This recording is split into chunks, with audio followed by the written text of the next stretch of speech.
Find that your numerical scale है ना। इसमें हमने एक तो किया था स्टैंडर्ड फॉर्म प्रॉब्लम मैक्सिमाइज की ऑल कंस्टेंट्स रहते थे ऑलरेडी स्टैंडर्ड फॉर्म में थी डायरेक्ट कन्वर्ट कर। फिर हमने एक क्वेश्चन किया था जिसमें प्रॉब्लम मिनिमाइज की बट मिक्स्ड कंस्टेंट थे लेस और ग्रेटर, तो हमने उन सबको पहले ग्रेटर में कन्वर्ट किया, उसके बाद में हमने उसको स्टैंडर्ड टेबल में लिख दिया, लिख दिया था। आज में प्रॉब्लम करने जा रहे हैं, दो तरह की प्रॉब्लम करेंगे आज, एक जिसमें इक्वेशन आ जाए और एक जिसमें अनरिस्ट्रिक्टेड साइन आ जाए। ये दो प्रॉब्लम और करेंगे। इन चार प्रॉब्लम में से कोई ना कोई एक प्रॉब्लम एग्जाम में आती है लिखने के लिए। तो मैंने कल बताया था फाइंड व्हाट डिटरमाइन, इस फॉर्म में जो शॉर्ट क्वेश्चन बनता है 5 मार्क्स का या 3 मार्क्स का जो भी बने। ये क्वेश्चन है हमारे पास में, इसमें भी आपके पास में सेम क्वेश्चन है, find the problem of following and हमारे पास में maximize z equals to x1 plus dx2 such that dx1 plus पास में 2x2 less than equals to 6 dx1 plus x2 equals to 4 and x1 होगा क्या पास में question दे रखा है। हम स्टार्ट यूज करते हैं सॉल्यूशन में। Given problem is maximize zb equals to x1 plus dx2 such that dx1 plus 2x2 less than equals to 6 dx1 plus x2 equals to 4 and x1 होगा। So the objective function is maximum. Constant must be less than equals to 5, but this is equation. ठीक है ना। तो देखिए since the objective function is in maximization, so all the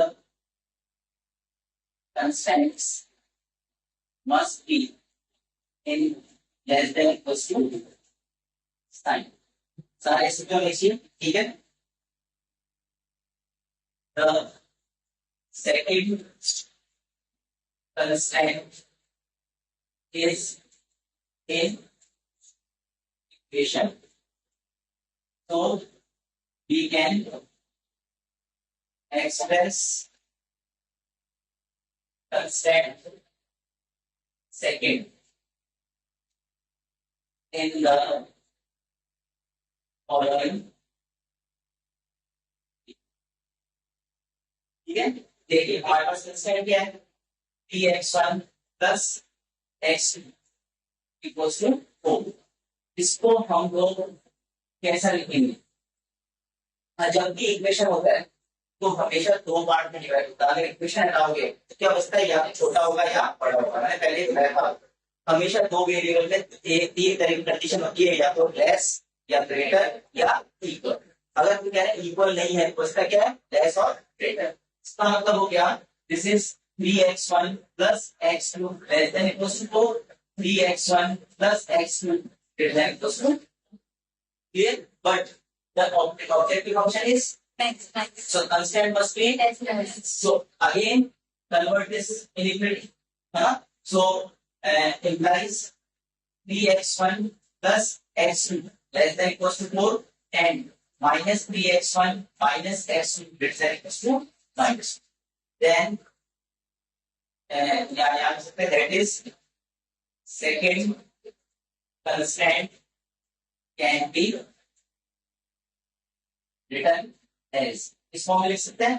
तो hence the primal problem becomes maximize zb equals to x1 plus 3x2 x1 plus 3x2 such that first constant कोई problem नहीं है, 3x1 plus 2x2 less than equals to 6। अब पहले ये वाला 3x1 plus x2 less than equals to 4 जो already है, फिर जिसको हमने कन्वर्ट किया -3x1 -x2 less than equals to -4 and x1 x2 less than equals to c। अब आप देखिए आपके पास है ये जो कंस्टेंट थे एक इंक्रीज हो गया, तो कंस्टेंट का हो गया एक इंक्रीज हो गया, ये आपके पास कितने 2, बट अब कितने हो गए 3। क्यों हो गए? क्योंकि सेकंड कंस्टेंट इक्वेशन में था, बट ऑब्जेक्टिव फंक्शन इसमें मैक्सिमाइज में, तो हमें इसमें चाहिए लेस में, इक्वेशन हटाया इसमें गए लेस टू ग्रेटर में, फिर ग्रेटर को वापस चेंज किया इसमें आ गया लेस में। समझ में आ गया?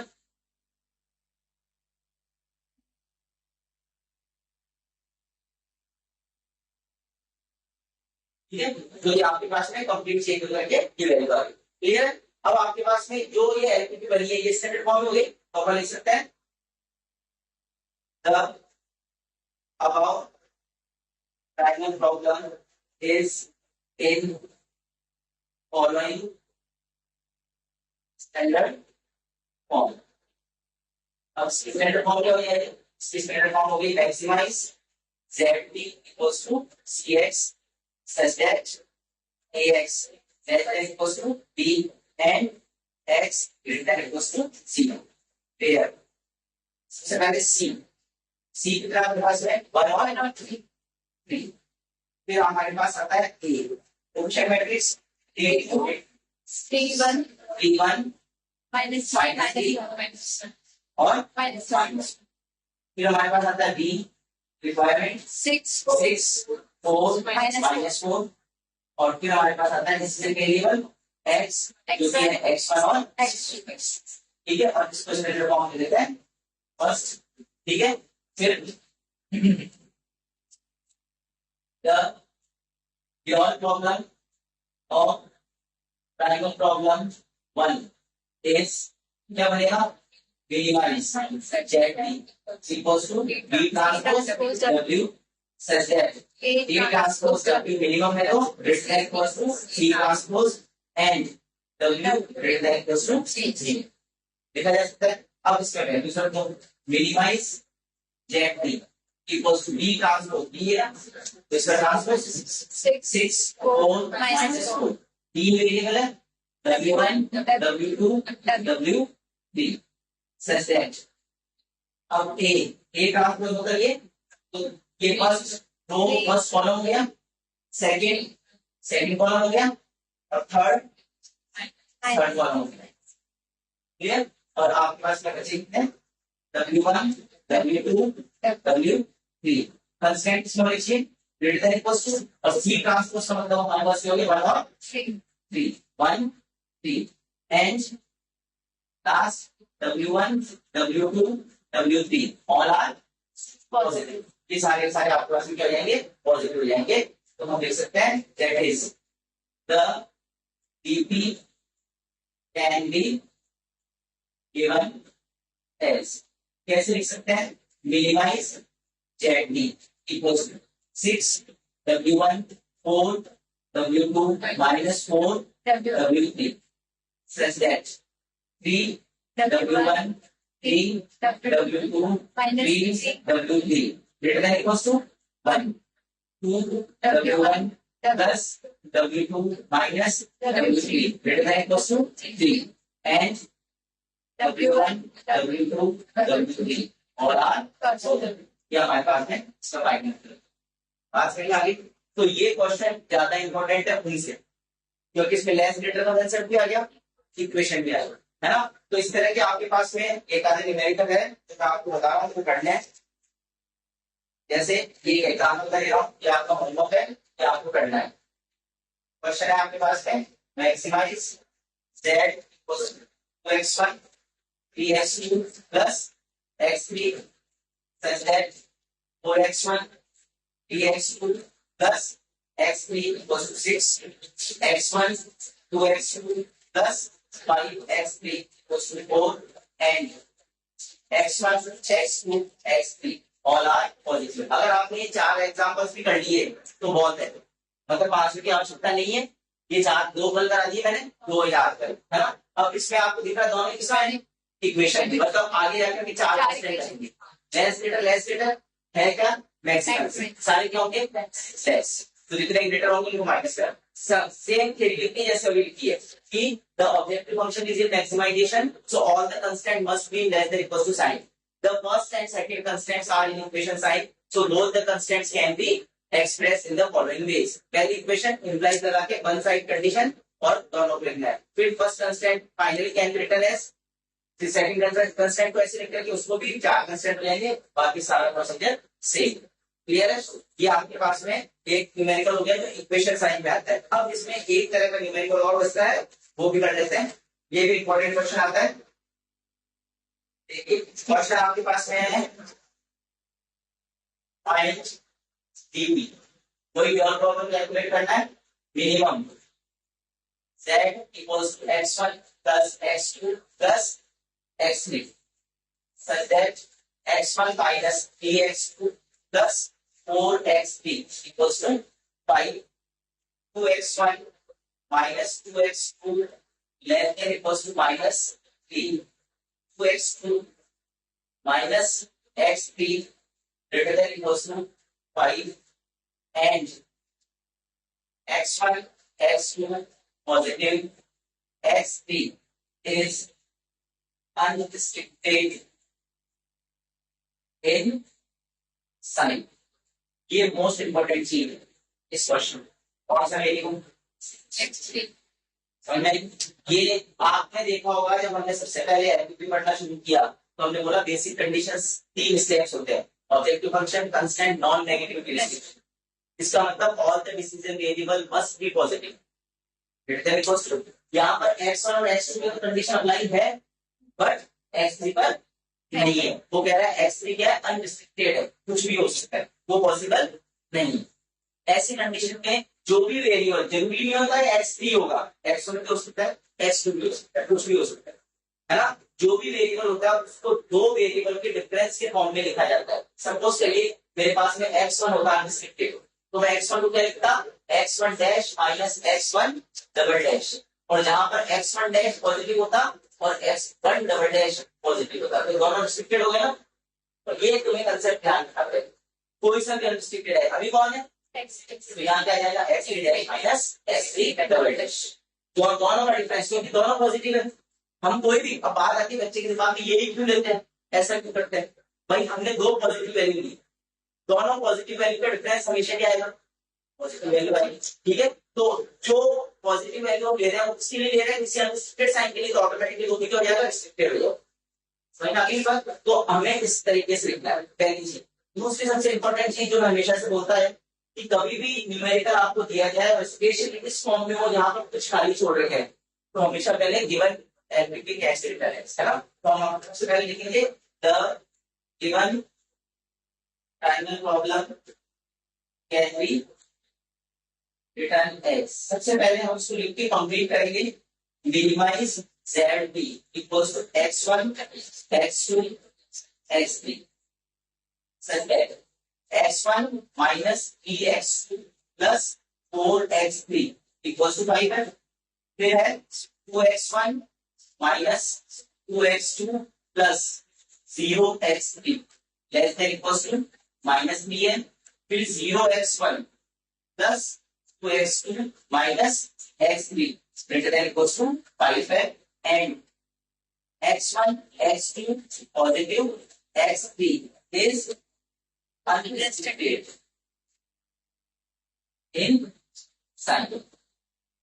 क्लियर? ये आपके पास में वैल्यू होगी। अभी हम इसमें एक स्टेप्स और बढ़ाएंगे, ठीक है ना। तो कैसे देखिए, पहले तो हमने इसको लिखा है, पहले इसको रिस्ट्रिक्टेड करना जरूरी है, फिर हम सोचेंगे ऑब्जेक्टिव फंक्शन कैसा है क्या नहीं है, वो सब बात की बात है ना। सबसे पहले हम लिखते हैं let us express the unrestricted variable x3 as the difference x3 dash minus x3 double dash as x3 dash greater than equals to 0, x3 double dash greater than equals to 0। हम सबसे पहले इसको इस फॉर्म में लिखते हैं, पहला काम।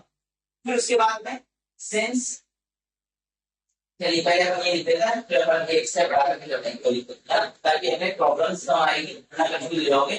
मिनिमम जेड थी, देखो बेटा x1 प्लस x, ये क्या लिखोगे x3 dash x3 double dash, ठीक है। फिर इधर आ जाओ such that x1 3x2 4 x3 dash x3 double dash equals to 5, फिर 2x1 2x2 प्लस, अब समझ में आया तुम्हें, जीरो लिखने का मतलब क्यों जरूरी था, वरना फिर यहाँ पर दो बढ़ गए ना एक साथ ही, less than equals to -3। Next 0x1 plus 2x2 minus x3 dash x3 double dash और greater than equals to 5।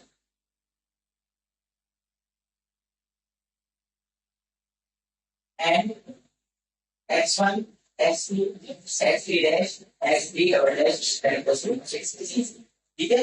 Since the primal problem is in minimization, so all the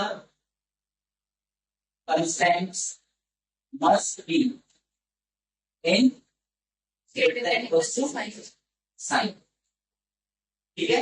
अब सबसे पहले since first constraint is in equation form, so it can be written as, ठीक है।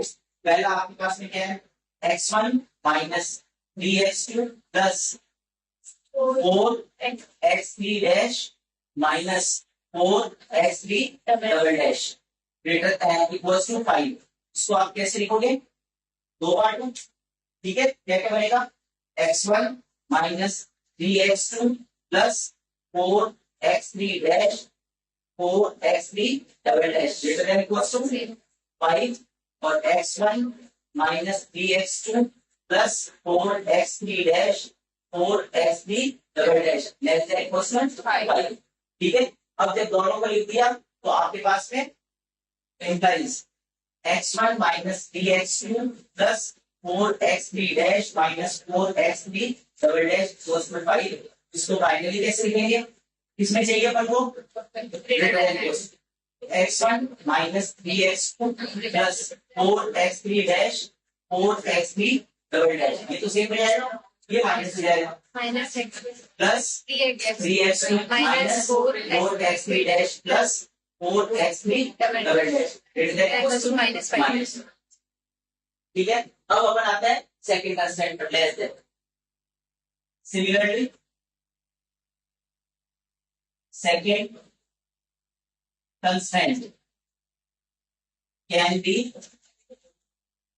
expressed as, हम लोग पढ़ी थी ग्रेटर देन इक्वल्स टू वाला शेप, तो ये आपके पास में क्या है 2x1 minus 2x2 plus 0x3 dash, इसमें कुछ भी लिख दो 0x3 डबल डैश, जीरो में तो मतलब नहीं होता है, ठीक है। और ये क्या है लेस देन इक्वल्स टू -3, इसको क्या लिखेंगे माइनस 2x1 प्लस 2x2, इसको कोई फर्क नहीं पड़ता, 0x3 dash 0x3 double dash, ये हो जाएगा greater than equals to 3, clear है। नेक्स्ट इसमें इसको चेंज करने की आवश्यकता नहीं, कोई डाउट नहीं यहाँ तक, इसके सारे क्वेश्चन आ गए एक में ही, सब कुछ है इसके अंदर। अनरिस्ट्रिक्टेड साइन नया चीज है, ग्रेटर है, लेस है, इक्वल है। इक्वल को कैसे कन्वर्ट करना अभी पिछले क्वेश्चन में देखा था, सेम कंसेप्ट लगाना है, सेम थ्योरी लिखनी है। एक बार हमने यहाँ पर मेंशन कर दिया तो बार बार लिखने की जरूरत नहीं, बस सीधा लिख सकते हैं इस कंसेप्ट को, अगर हमने यहाँ मेंशन करा हुआ है इस तरीके से, क्लियर। अब अपन आगे चलते हैं।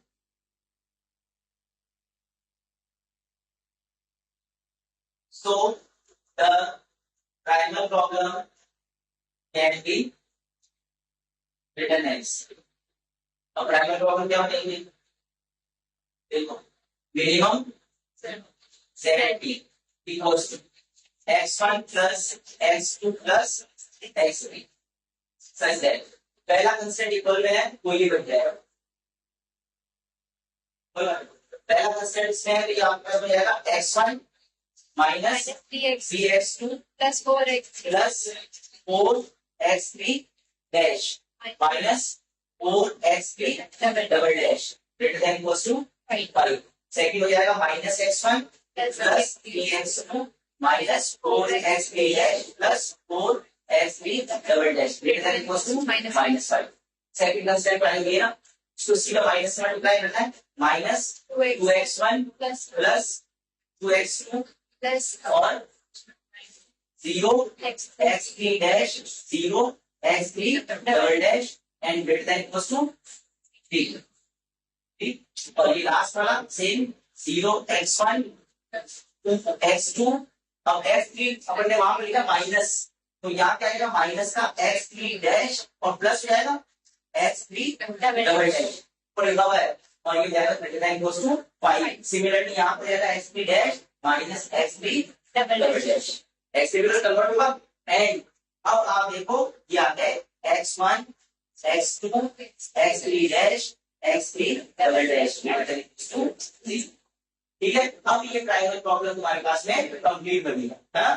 तो आप देखोगे the about triangle problem can be written as अब इसको क्या लिख सकते हो आप minimum ZB equals to CS such that AX greater than equals to D and X greater than equals to C। तो आपके पास क्या हो जाएगा where C है 1 1 1 माइनस 1 ठीक है। ये आपके पास C का वैल्यू आ गया एक है A 1 माइनस 3 4 माइनस 4 फिर माइनस 1 3 माइनस 4 प्लस 4 फिर माइनस 2 0 0 और फिर 0 2 माइनस 1 प्लस 1 ठीक है। x हमारे पास कितने हो गए x1 x2 x3 dash x3 double dash b कितना हो गया 5 5 minus माइनस 5 5 3 3 5 और 5 ठीक है। The dp of triangle problem 1 is क्या बनेगा maximum ZT equals to B transpose W such that A transpose W maximize है less than equals to C transpose and W greater than equals to C। ये value कितनी है ठीक है। अब आपके पास में यहाँ से अगर अपन लिखना शुरू करें समझ ना किधर किधर जा रहे हो तुम है ना। हाँ यहाँ पर आपके पास क्या आ गया मैक्सिमाइज ZT ठीक है।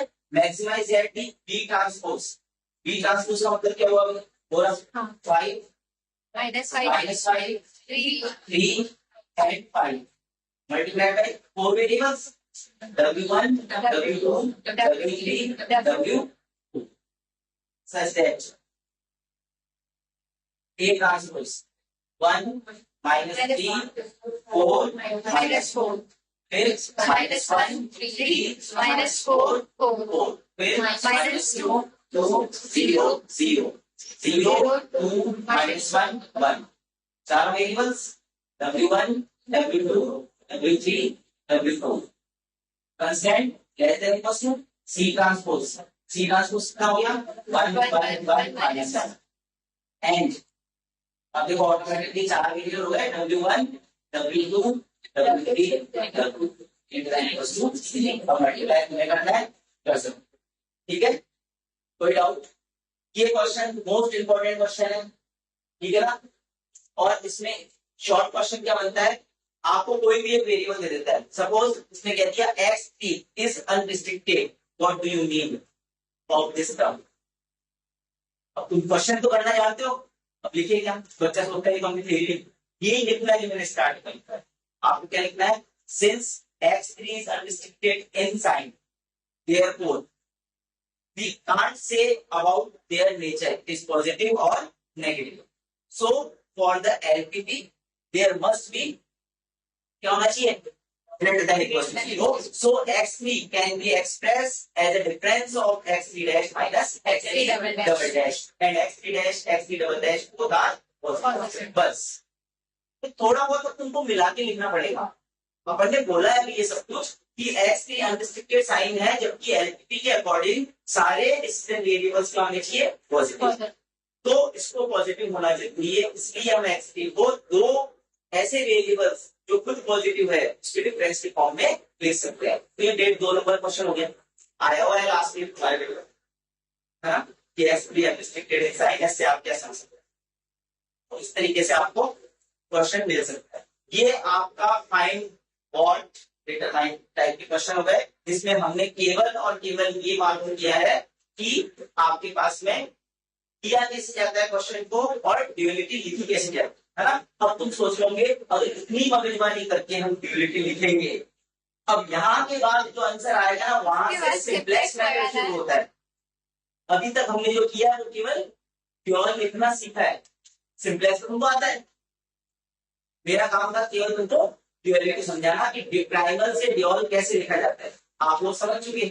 अब मेन काम है कि आप इसको सिंपलेक्स से कैसे सॉल्व करोगे। तो तुम सोच सकते हो क्वेश्चन लेंथी होता है ना, पहले आपको ड्यूअल लिखना है। तो हम एक शॉर्टकट ट्रिक से एक स्टेप में ड्यूअल लिखेंगे, वरना बहुत बड़ा हो जाएगा।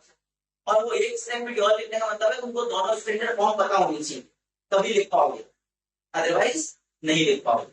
वरना तो आप सोच के देखो इतना सारा करोगे, पहले उसको स्टैंडर्ड फॉर्म में लिख करके कन्वर्ट करोगे, फिर सबको वापस मैट्रिक्स फॉर्म में लिखोगे, फिर मैट्रिक्स मल्टीप्लिकेशन करोगे, फिर उसका ड्यूअल बनाओगे, फिर बोलोगे अब हम सिंपलेक्स करते हैं। इतना करने के बाद तो सोचो क्वेश्चन ही हो गया, देखिए 10 नंबर वाला, तो तुम सोचोगे 2 नंबर का हुआ है, 8 नंबर का तो बाकी है। जब सॉल्व करने के लिए आएगा तो ड्यूअल लिखना 2 नंबर का हो जाता है, 8 नंबर का सिंपलेक्स होता है। कोई बच्चा ही सोचे मैं ड्यूअल लिख के 5 तो ले आऊंगी, तो ये 5 नहीं 2 ही आएंगे। 8 नंबर का सिंपलेक्स होगा, और सिंपलेक्स में कम से कम 3 से 4 डिग्री बनेगी निश्चित। इसलिए मैंने कल आपसे कहा था हमारे सिलेबस में हम जो क्वेश्चंस करेंगे हम इससे करेंगे जिसमें ड्यूअल करने के बाद में लेस देन इक्वल टू बन जाए, स्लैक इंट्रोड्यूस होगी। अगर आपने लेस देन को ग्रेटर देन वाले क्वेश्चन आ गए तो फिर व्हाट होने वाली है, क्योंकि फिर वहां पर क्या बनता है सरप्लस और आर्टिफिशियल। फिर एक कंडीशन होती है ड्यूअल पढ़ने का तरीका, क्योंकि मैंने आपको बताया था हमको ऑप्टिमिलिटी का पता कब चलेगा, स्ट्रॉन्ग ड्यूअलिटी थ्योरम होती है, हम पढ़ेंगे जब हमको पता चलता है कि जब किसी का मतलब जैसे मान लीजिए जेड मिनिमम है तो जेड मैक्सिमम के इक्वल हो जाएगा, अपोजिट हो गया ना, और जेड मैक्सिमम है तो जेड मिनिमम के अपोजिट इक्वल हो जाए, सॉरी दोनों आपस में क्या हो जाना चाहिए इक्वल। मतलब ट्रायंगल का सॉल्यूशन और ड्यूअल का सॉल्यूशन अगर आपका एग्जैक्टली सेम आ रहा है इसका मतलब आपका ऑप्टिमल सॉल्यूशन मिलेगा। अगर दोनों का सॉल्यूशन सेम नहीं आ रहा है इसका मतलब गड़बड़। तो एक टेबल का आंसर पढ़ने के लिए हमको यूनिट मैट्रिक्स की जरूरत पड़ती है। तो जब हम स्लैक इंट्रोड्यूस करते हैं तो आपको पता है यूनिट मैट्रिक्स सीधी बनती है 1 0 0 0 1 0 0 0 1, लेकिन सरप्लस वगैरह इंट्रोड्यूस करके करते हैं तो सारे यूनिट मैट्रिक्स का ऑर्डर बदल जाता है, वो फिर दिक्कत देता है आगे। हमारे अपनी टाइप सिलेबस में एमएससी वालों के आ सकता है, एक क्वेश्चन दिया हुआ है बेटा एमएससी के अंदर आया हुआ है, तुम्हें प्रैक्टिस करनी है। दूसरी वाले बच्चों के लिए ठीक है, वहां पर आपके पास में सीधे सीधा है ना।